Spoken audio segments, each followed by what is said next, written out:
And we've already dived into quite a bit of garden talk to a point where I was like, whoa, John, I want to record this. Yeah, Let's we should sit down. We should sit down. let's record this. Yeah. Okay, So so thanks for having me on, guys. it's an absolute pleasure to have you. Yeah, it's an honor. So Rogue, it's Rogue Cannabis or Rogue Rogue Botanical. Botanical. is our farm. Yeah, Okay, our farm. and that's just south of Winnipeg. Yeah, we're in Business Park in Niverville, Manitoba, about 30 minutes south of Winnipeg. Okay, A very fast-growing community in Manitoba, and they've been a great community to be in and work with. that's awesome. That's awesome. And what do you do for Rogue?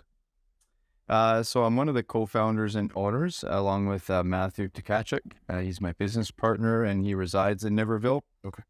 He couldn't be here today, but as I've said before, it'd be great to have him on and our master grower too. Well, we're gonna bug him. Absolutely. You will be. He's a small town guy. He'll like coming out too. So yeah, we're in Niverville. That's where we're located. And Rogue Processing, our sister company, is also located in the same business park. So we're all kind of together in the same little area. We just operate as two separate entities. Okay. And what does Rogue Botanical do? Rogue Botanical. So we're a standard cultivator in Manitoba. So when you get a cultivation license from Health Canada, you can either get a standard or micro cultivation license. We chose to get the standard cultivation license. It gives us unlimited growing capacity under that license, and yeah, that's the decision that we made. And then Rogue Processing is also a standard processor, so there's no limits on the amount that we can process through there. So we found that to be the best play for us now and in the future. Yeah. Then for people who aren't, totally familiar with the processing, would be the grinding and rolling of pre-rolls, packaging, all that stuff, right? Processing, Health Canada uses processing in a very, loose way. It does actually cover quite a few different activities. The processing license itself can be as specific to simply packaging and distributing the products. Okay. Or it can go into, more of a deep dive than that too, if you're going to be actually manufacturing 2.0 products. Basically, you have to check certain boxes in order to get the processing license. From there, you can get approved for different activities, and yeah, it is a good license to have for sure. Gives you more versatility in the space we're in, beyond just growing. Why would anyone get a micro license then? Just space and time and effort, or? Yeah, I think I don't think there's anything wrong with getting a micro cultivation license. If we went back in time, I don't know which way we go necessarily. I think we certainly like the pros that we see with the standard cultivation license, but early on, I think there's some advantages with having the micro cultivation license too. From even just a planning standpoint, you're going to be confined to a certain amount of grow space, so you have to really build that model and operation around a smaller footprint, which will in a way force you to be quite efficient. You operate, right? If your volume is capped, if your footprint is capped, then you have to be quite strategic. So I think it's, I don't think there's anything wrong with either direction, to be honest. Okay, that's good. I'm pretty sure is Cypress Craft. Are they a micro? Yeah, they're a micro cultivator as well. Yeah. Okay. They farm, they're farmers as well. So they grow commercial crops, and then they also. Okay. I visited them. That's why. I have reference. I can something to compare it to there. Yeah. They're just a stone's throw from here. So it's nice to be able to get in. Need a letter? No, I'm good. Oh, okay. No, that's good. You say you focus primarily on like the marketing and the kind of the sales and marketing. Getting out the good word Rogue.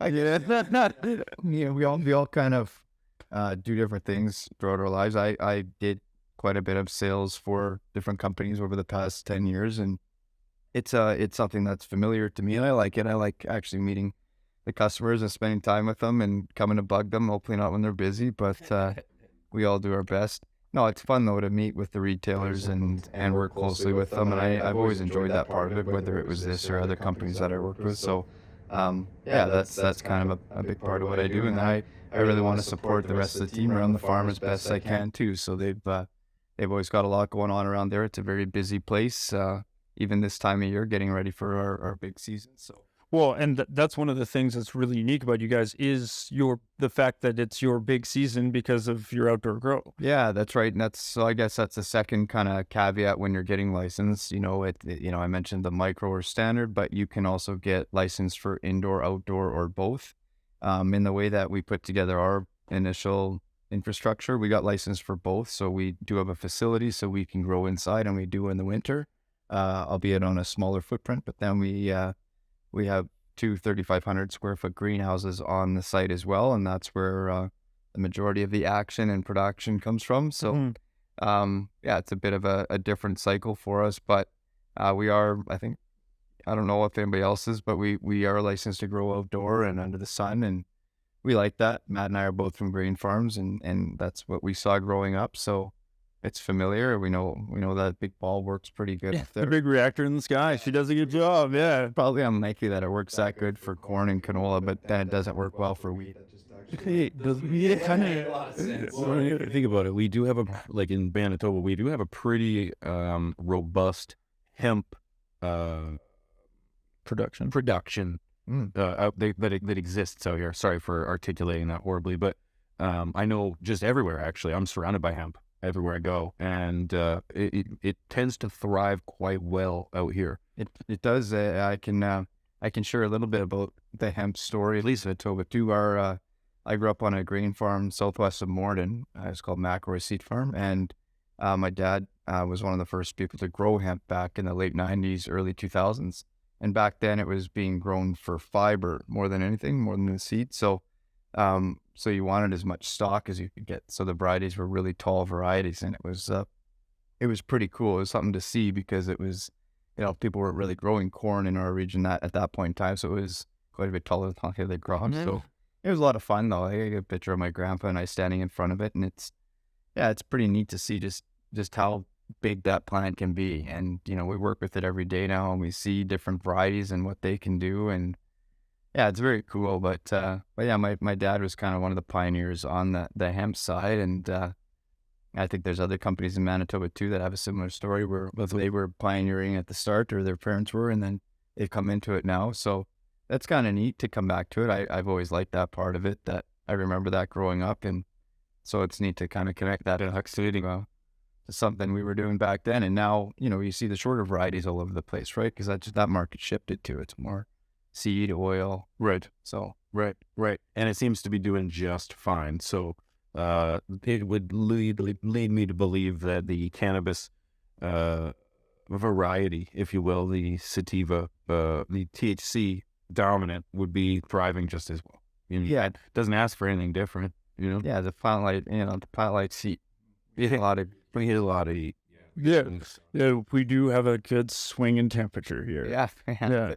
I mean, it was like minus 20 today on March 31st. It seems kind of funny. Yeah, but by the time we head back to the city, it'll be like -2 or something, right? Yeah, Sunday might be plus 20. Who knows? Right. Yeah. Should be soon. It should be soon. Yeah. Golf and snowboarding the same day. Yeah. It's been done. So marketing and sales. Now, for a lot of people, we have a lot of international people that watch this. Believe it or not, there's a few Manitobans or even Canadians out there. Shout out to you guys. But generally speaking, a lot of people have no idea how difficult, or rather the hurdles that you need to jump through to market and to sell your product. What is that like here in Manitoba? So with the license, whether you have a micro or a standard, you can sell to other markets beyond just Manitoba. I'll just give kind of an overview on that. It's a tricky part of it, because when Canada rolled it out, it wasn't rolled out as a singular method and structure across all the provinces and territories. All of them were given the autonomy to put it together the way they thought it would be best. And so Federalism. It makes it tricky, because you gotta, every province or territory is its own little bundle of joy. You have to figure it out. You got to try and figure out what the angle is, or what the strategy is going to be in that market. And Manitoba and Saskatchewan happen to be two of the more open markets, albeit you do need to have, logistically, you cannot bring your products directly to market with just a micro or standard cultivation license. that was a real push behind Rogue Processing is you need to have the processing license to have the ability to work with the CRA in a way where you're buying excise stamps and applying them, and making that part of your whole reporting structure with them. So Rogue Processing was a really big ad for the company. I mean, it's been a phenomenal thing to be able to go from working with other producers to bring your product to market to now working with kind of an internal entity to be able to do that under the Rogue Processing license. So we've been more active lately in looking at the other markets and starting to move some products into them, but they're all different. We do sell into Saskatchewan, which is different than Manitoba. It's very wide open, and you can sell directly to retailers. So that's something that we do out that way, and then we sell up to the Yukon as well. We sent a shipment up there not too long ago. So If you guys, it's a very there's a lot of technical parts you gotta figure out with every market, and then you have to match that obviously to what you have in inventory and what you're looking to move. And understandably, the big markets, Ontario, Alberta, they need a lot of product. If you are fortunate enough to get SKUs awarded, that's high volume. But at the same time, when you're a Manitoba producer, you got to look at your volume and what percentage that's going to take away and understand if that makes sense. Because, for us, we want to take care of our local market first, of course. If you want to grow as a company, there's so many companies and products out there. You got to, our belief is you got to work well within your own backyard. You got to be a real good supplier within your own backyard, and then you can grow from there. So we don't want to be in a position where we're saying too much out of province that we don't have product for our Manitoba clients. So no, that's good. That makes total sense to me, because if you're going to go big, you really need to have the little guy, and not the little guy, but the grassroots supporting you. And that makes sense to me. That makes sense. And speaking of grassroots, with especially the way you talk about a lot of this, this is foundational within you being part of the cannabis industry. So this wasn't something you just walked into. What do you think were some of the early indicators of really wanting to be involved in this industry? Was there anything that was pre-legalization that was there? What was the thing that originally drove you to plant in the first place, really, to get off with? yeah, I think I like consuming cannabis. Right. Well, Yeah. but kind of beyond that too. Matt, my business partner, and we started throwing ideas around, a couple of years before we ever actually built anything out. And we wanted to just keep building on some of those concepts and looking at them. And for us, it was a different. Matt spent 15 years on a rather large family farm. So, he's got extensive farming background. And so that was a place of familiarity. I had a lot of just interest in the space. I think medicinally that was, before it was legal, there was a real kind of medical influence that paved the way for legalization. And so, Right. I had some exposure and experience with that. And, I don't know what it means to use it medicinally, to be honest with you. It's kind of a foggy area, but Yeah. if you were going down a certain track and, you introduced cannabis into your life and it kind of took you a little bit different direction and it's much better than where you were going, I think. Yeah. I don't know if that's medicine, but I think it's not a bad thing. That's for sure. No. That's positive influence to some degree. Yoga can do that for some people, right? That kind of builds some passion for the plant and product too. And so I think, for various reasons, Matt and I became very interested in the concept of, what's it look like to work with the government in this capacity and to be able to do this and grow this plant, which, is quite stigmatized, still is to a certain degree, but Take that farm kid knowledge and apply it to the new industry. Yeah. we're not, we know exactly who we are. We're not a couple MBAs, but we do have, background in farming, and we do have a decent chunk of business experience too, and, for us, we looked at a lot of different people coming into the cannabis space and specifically the cultivation space. And if you're ever going to go and compete against a bunch of people, you got to know some about who you're going to compete against. So, when we see a bunch of bankers and accountants and lawyers getting into That's what I was going to say. the cultivation side of it, and we saw their formidable projections around what they're going to be able to do. Mm-hmm. We weren't really that amazed more than we were just kind of like, well, that seems like that's going to be really hard. Right. And I think fundamentally we're growing plants. We're not. That's exactly it. That's exactly it. Yeah. So when you look at a lot of the early planning and people saying we're going to go and do this, yeah, it's pretty skeptical if you actually accept and know what that means, that you're working with biological assets, not widgets. Right. A lot of stuff I read and heard, I was like, if I didn't know better, I thought they were talking about manufacturing. Right. You don't. That's the thing. You don't manufacture plants. You manufacture widgets. There's way too much of that in this industry where they go, this is its own thing. It's like nothing that's ever existed before. This is not any other consumer good that we do. And it's like, it's a crop, assholes. We're like the whole rogue mentality, Matt and I, like coming from farming, we understand like this is if you wake up and grow thousands of plants every day, you're farming. That's variances and yields and all that. Yeah. I think there's a lot of knowledge in agriculture that's, that can be cross applicable to our industry and will help it kind of grow. But I think just kind of even just culturally too, right? Like accepting that, okay, well, you're kind of, your farmers, your agriculture, it's not, it doesn't have to be kind of this kind of thing where we all have our secrets. And we're seeing that fail though more and more often, realistically, right? Like that business side of things, because of the fact that again, if you take this to straight farming, we've got good friends that own, some decent sized farms and such. Like if you take that and you have somebody in those positions and going like, we're just going to take over your farm, your buddy's farm, and then just like, we're going to run this thing and do that. What are their chances of success when a combine breaks down in the middle of a field, right?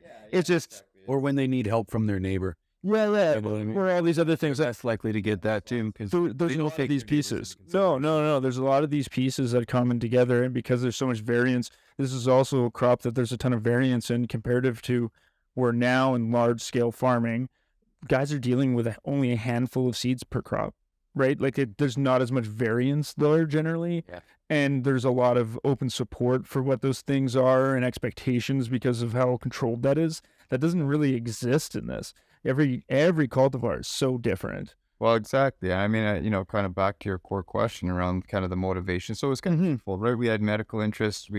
You're a consumer, you like it, you build some passion for it from that angle. But, we when you look at kind of your competitive space and your angle, it's like, well, who are you if you're going to come into this space? You're not a couple CEOs from this, that, or the other thing, but you are a couple people that spend a decent amount of time around farming. And we're like, well, to us, it's farming, so let's do it. Let's do it. Let's do it our way. And we were fortunate enough to actually have our master grower come on board a real short time after we got going, and we're able to bring him part into the planning phase, so we could build out something that worked for everybody, right? Inside out integration, kind of our growth projections, what we could do. That's got to always work out on the business side, but then from our growers' perspective, the industry's full of a lot of examples where somebody built something that looked pretty good in an Excel document and tried to shove it down a master grower's throat. Right.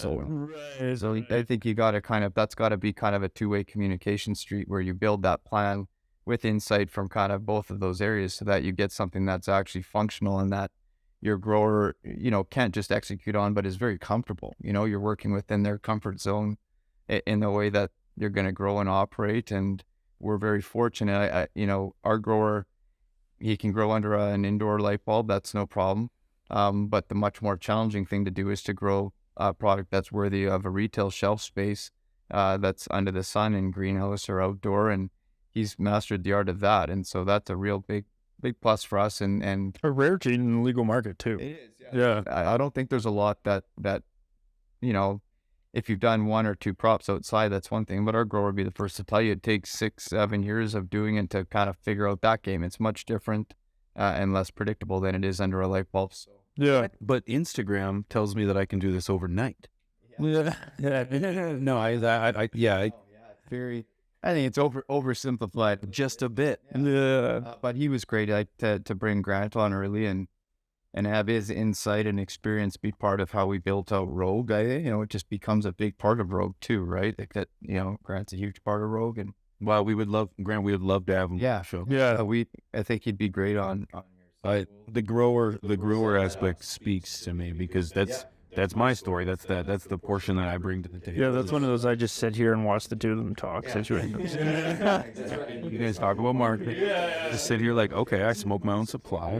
Be happy, you know. But there is a definite bridge to gap between the two sides, and that's what Highly Motivated is really all about. Is to show that, you know, as a home grower, I have to admit, over years and years and years, I've not only resented, but you know, despised the legal market, because all I see, especially in 2018, when the first legalization hit, I just saw a bunch of suits hit the scene, and they're trying to push weed at me, and this weed is horrible. It's dry, it's pathetic, it's a sad excuse of something that I think I could grow better with my eyes closed. And I'm like, how did you get this wrong? How did you get this wrong? And these are the guys that thought Instagram was right, and it doesn't take 4 months to grow a plant. You know, you need a curing process, you need a drying process. You know, there needs to be proper handling. Can't rush these things. No, money can't buy you a good product. No. You know? Or at least it can't grow you a good product. And so as a home grower, I just thought, you know, God, when are they going to get it right? You know, and to hear, you know, the passion, the enthusiasm, the excitement, the wisdom of people that are not only capable of creating great product, but willing to share and spread the knowledge and try to provide a product to the market that's worthy of taking space on the shelf. And Yeah. that's exciting. It's kind of, you know, and kind of going back to the start, it's almost predictable how we kind of started out, maybe the way it all did, you know, like that. You know, I don't think it's not an easy task to try to roll something like that out. You know, you know, there's always things we can pick apart, but it would be really hard to roll it out in a perfect way. And I think that there's a lot of things that they got right, a lot that were challenging, but to a certain degree, it has to be something where there's boxes that need to be checked, that there's kind of stages, there's kind of milestones. You have to do certain things in order to get the accreditation. As soon as it kind of becomes government run, you know, even in hospital-based environment, when it's government run, now there's got to be it's a much more overlooked, regulated system, which means that the process of everything is going to be much more detail-oriented and intricate to kind of get something there. And that Or should be. well, and that part might not always make sense, but when you look at, you know, I have no problem saying, like, early on, like when it's you got to check boxes, you got to put applications together. You know, like in Manitoba with the retail thing, you got to put an RFP process, you know, you got to put a proposal together in 6 or 8 weeks. You know, who's going to do good at that? People that understand RFP process, already know to put that proposal together. Yeah. You know, you kind of give a little bit of an advantage to people with certain skill sets that albeit are good for RFP, but may not be good for actually, you know, maybe they'd never grown a petunia. So then that's a problem if that's, but I get it. You know, I'm not complaining about it. I'm just saying, like, it's hard because they have to have some kind of structure in place and be black and white about it to a certain degree. And, you know, there's certain people that are going to be really good and have those skill sets that you need to get through those initial hurdles. And I think, you know, a lot of those people did, and they did a good job of that. You know, you can't knock them. You know, Matt and I we'd be the first ones to tell you that to get through all the hurdles with Health Canada, we had a lot of help along the way. And sure, we partnered up with the knowledge of people that maybe didn't have the same knowledge or skill sets that we did, but they really understood that process and the way to go about that. And when that's new to you as a grower, it's you know, you have to accept that going into it, that you might need to get some help, because it's a little different process. And you know, if they give you 10 boxes to check, you check 10. That's right. You check 9, you've added 3 weeks to your licensing process. So, That's right. The difference is if the money can buy you to only check 7 of those 10 boxes. That's the system that I'm not proud of. And you know what? But there's even like going through the process with the retail side of things. It is so yeah, but it was how I felt going into the process than I did once I started actually going into the process. Like, I felt like, oh, I have to check all these boxes, and the way they have to be checked are so stringent. And then you realize that there might be 10 boxes, but there could be 100 ways to check those 10 boxes that'll make them happy, because you forget that there is a human element to some of this stuff too, and that with good communication, it's incredible how the stories I hear both on the retail side and on the processing side, on the growing side, that the interactions they have with these regulatory bodies are very different. But with somebody that's maybe a little bit more crass and fuck the government off the hop, they generally seem to have a tougher time going through the process.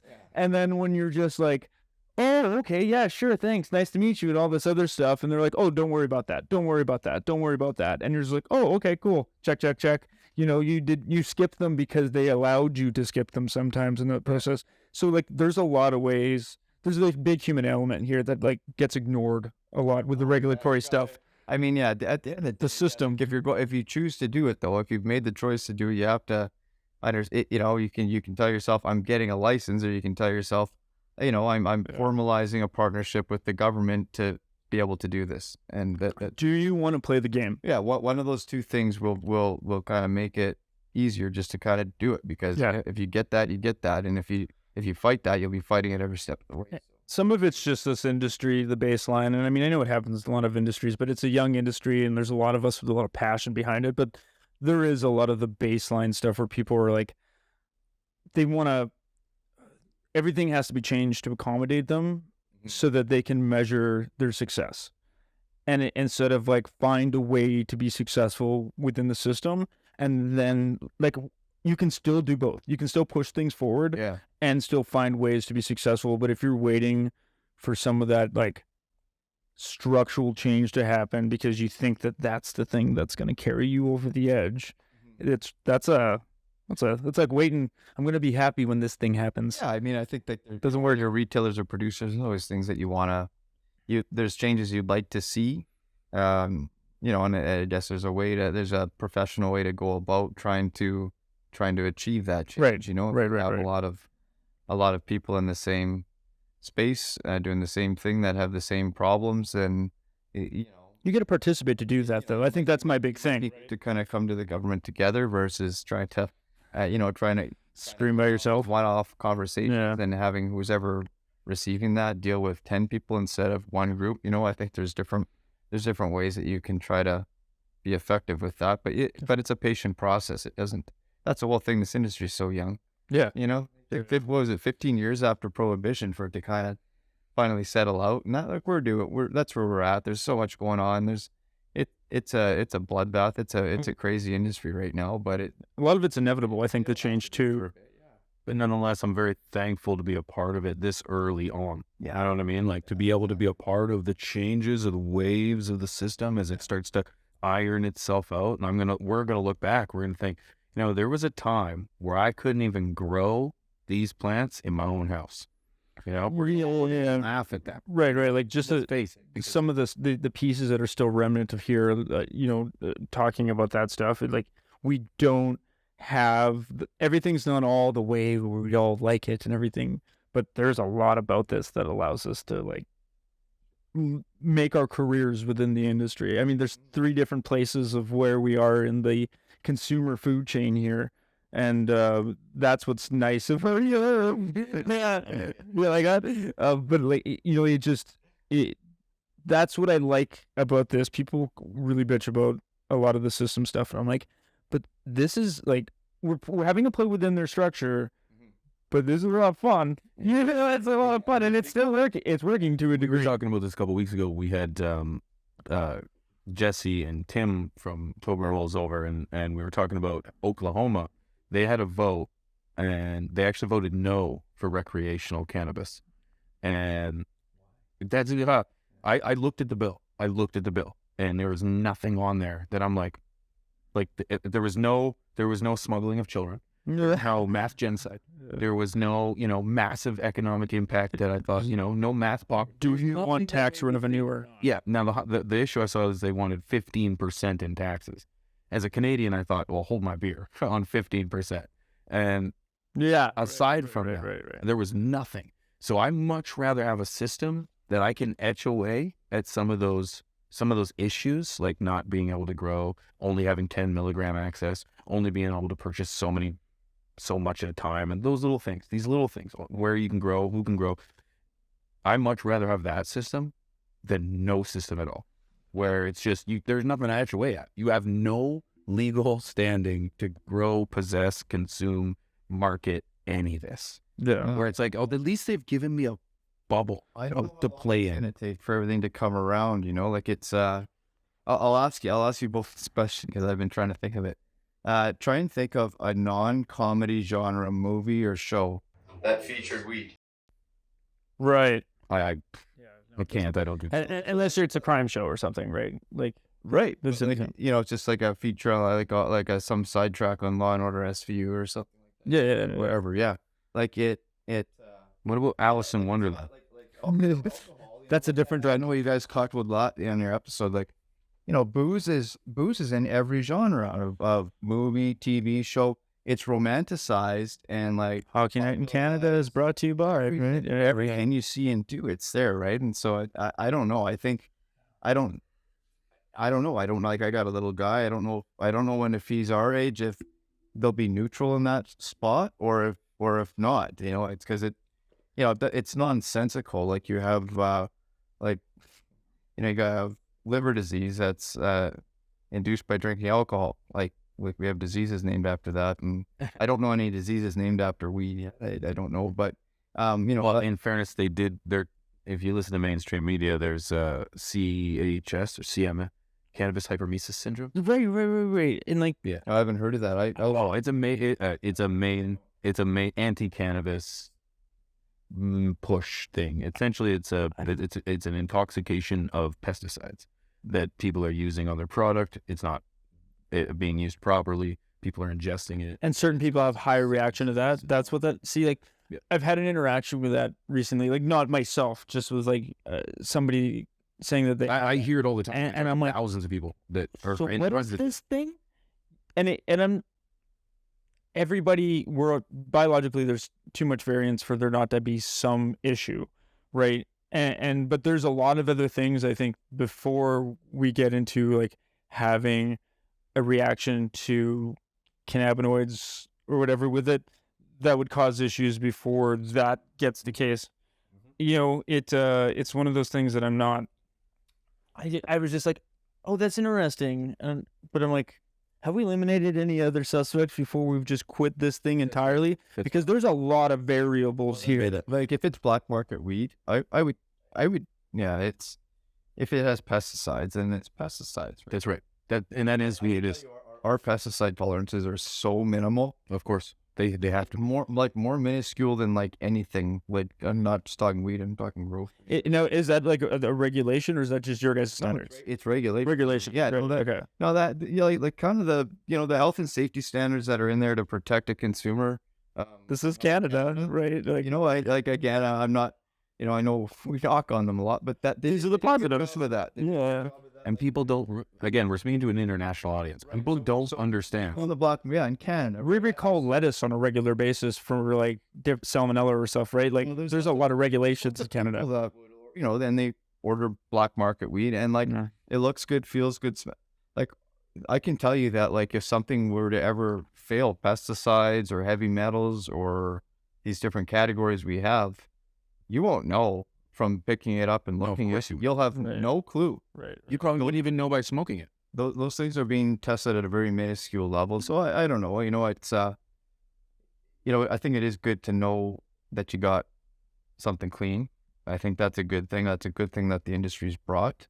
But yeah, I mean, it's apples and oranges, right? When people tell me, oh, well, I got this amount for this amount, and it's like, okay, well, I mean, where did you get it from? I wonder, is there talk of like How many hands were in the process before you got access? well, even like, okay, let's say if it's somebody that's experiencing this through they buy legal weed, and what do we know what that's actually supposed to be pushing towards? Like, what is there a certain cannabinoid? Is it just THC specifically that they're having a reaction to, or is this supposed to be like an overall reaction to cannabinoids? Period.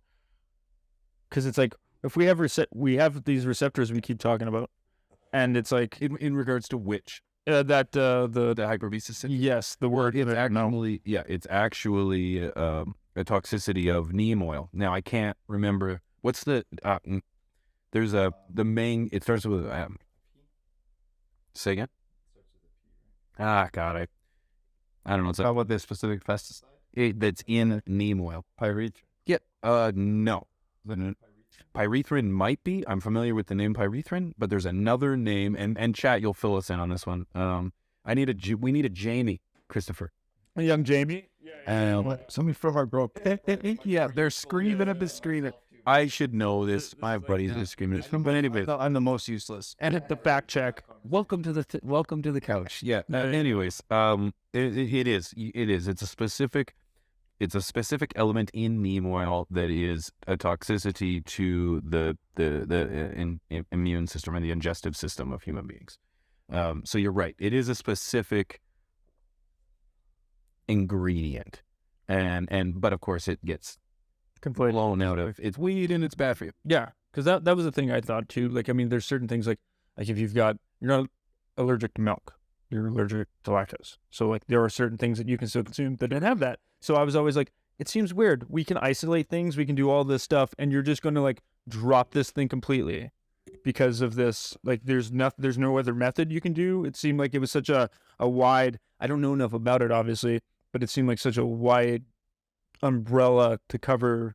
You just can't touch it anymore. And I'm like, is that true though? Is it? You can tell me there's not something you can consume. When like again, Isolates, nothing. weed. Like weed isn't perfect. Humans aren't perfect. There are some downsides to cannabis, and it's a disservice to not highlight them. There are people that Smoking it, bronchitis. It's bad for your lungs. Yeah, it's warm air. Smoking anything is bad. Right. Stop. Yeah.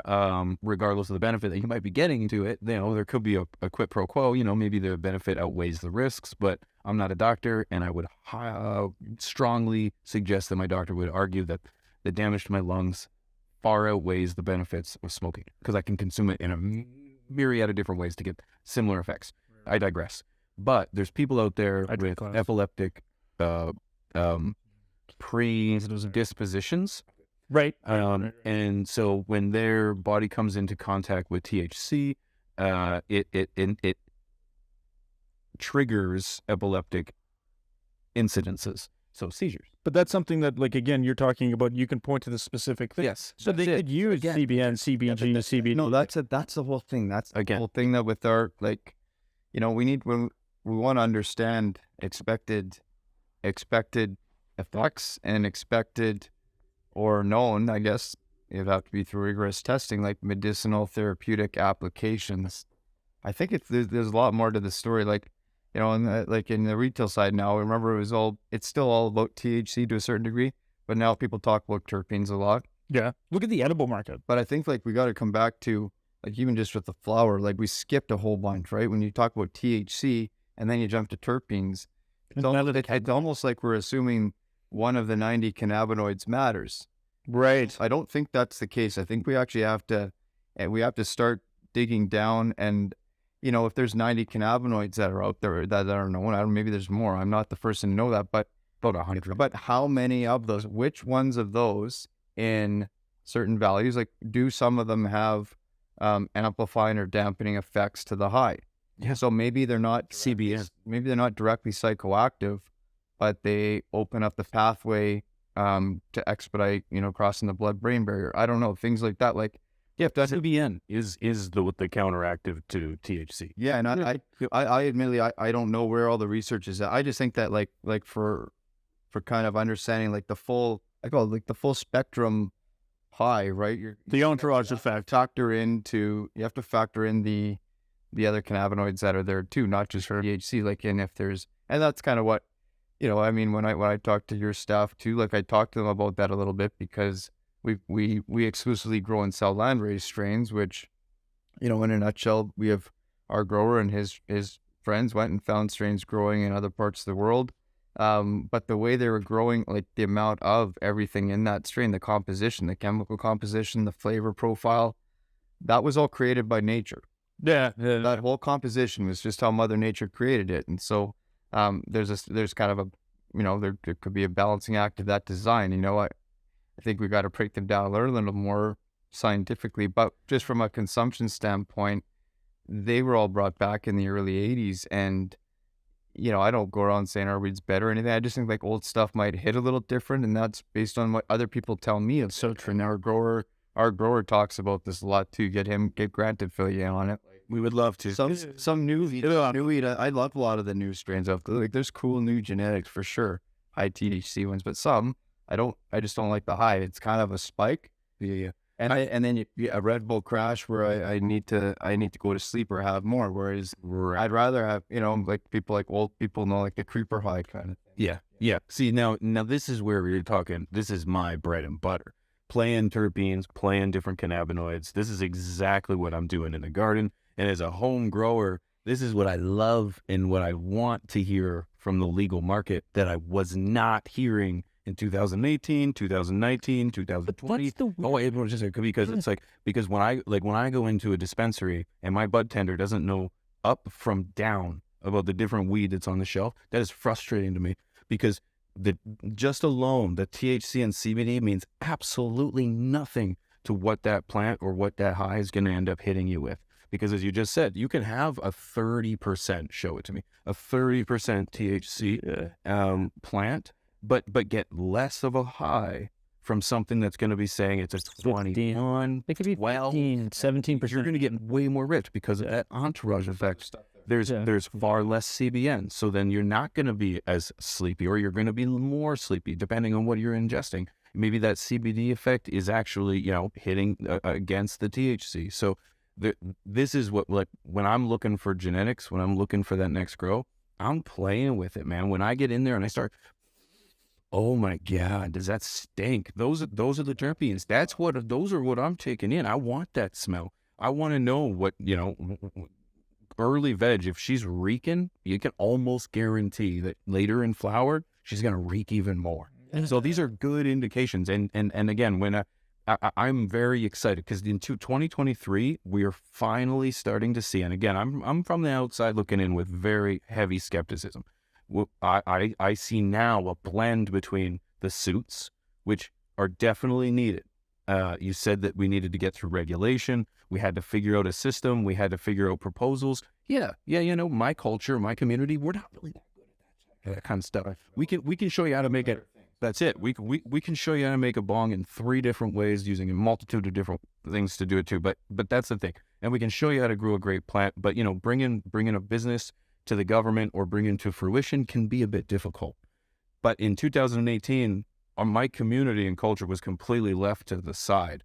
Nobody consulted anyone. We had the leader, or the Tony Blair. We had Toronto City Police heading the board for legalization in this country, which makes me think, oh my God, look at the approach we're taking. Where are the growers? Where's the community activists? Where's our leaders? We've got plenty of examples of great people that have moved our system in the right direction. Lawyers, doctors, but nonetheless, now in a system in 2023, I'm seeing a blend. I'm seeing suits and my community. I see guys like you that are now at the forefront of producing great product, distributing it across the country to thousands, hundreds of thousands of people, and it's good stuff, and it's great stuff. It's like, that's the system that I'm proud of. That's the system I'm proud of, because now it's something that it's like, this is good shit. I'm willing to pay what's on the shelf. And not only that, I got a guy that can tell me how good it is. He can tell me the difference between A and B. And, he can tell me that the high is going to be good. It's going to put you to sleep. It's going to make you hungry. It's going to give you more conversation. This is exciting. That's exciting. Yeah. So hats off. This is the system that, yeah, sure, there's still challenges ahead, right? But it's like, where's the fun if there wasn't? Yeah, then appreciate you, man. Honestly, because I can't wait to come see the grow, man. We gotta come out. It's a lot of fun. It's fun around there. Oh man, I believe it. I've only been to one big farm, and shout out to the guys at Cypress Craft. Those are the guys I'm talking about all the time. Because they invited me out, and then they're a stone's throw from here, so I managed to make it out. Yeah, I don't know. Yeah, so we definitely want to make it out, and we gotta have Grant out too, man. We gotta have him out this way, and pick his brain. Absolutely, we'll bring him out next time. He's awesome. Well, a lot of fun. Appreciate it, Johnny. If any, we can't tell anybody where to get anything, but if they wanted to get hold of you, where could anyone reach out to you? Do you have a social media or anything? Yeah, we do have an Instagram account now. I'm gonna date myself. I actually don't know what our handle is right Not I'm actually. I'm pretty sure it's Rogue Botanical. Just that. Yeah, because the store follows you. It's on the store's follow list at the Black Time Charleswood, so you can find His it partner there. Matt runs that. I'm sorry, I don't even have social media. Those are good. But we do have check out our new website too. If some of you had been there before, it looked like a medical company or something garbagey, so don't worry about it. No, it actually kind of captures the essence of us a little better now. It's cool though. I do like the new website. I've seen it. It's good. What's that? Just roguebotanical.com. Okay, because I cannot put that in the links because I'm assuming that's www.roguebotanical.com. You can't buy there. Can't buy there. you can't buy there. No, Okay, no. then I can put it in the link. Yeah. Or then I can put it in the description. Yeah. Okay. So then anything, if you want to get a hold of John or anyone associated, check out the links below. We'll make sure that we tag them. But John, that was a hell of a conversation, man. We could definitely go for more, man. Like, appreciate it. That was great. Thank you so much. Thank you. I appreciate it. Thank you. Thank you guys so much. Thank you. Have a good one. Happy blazing.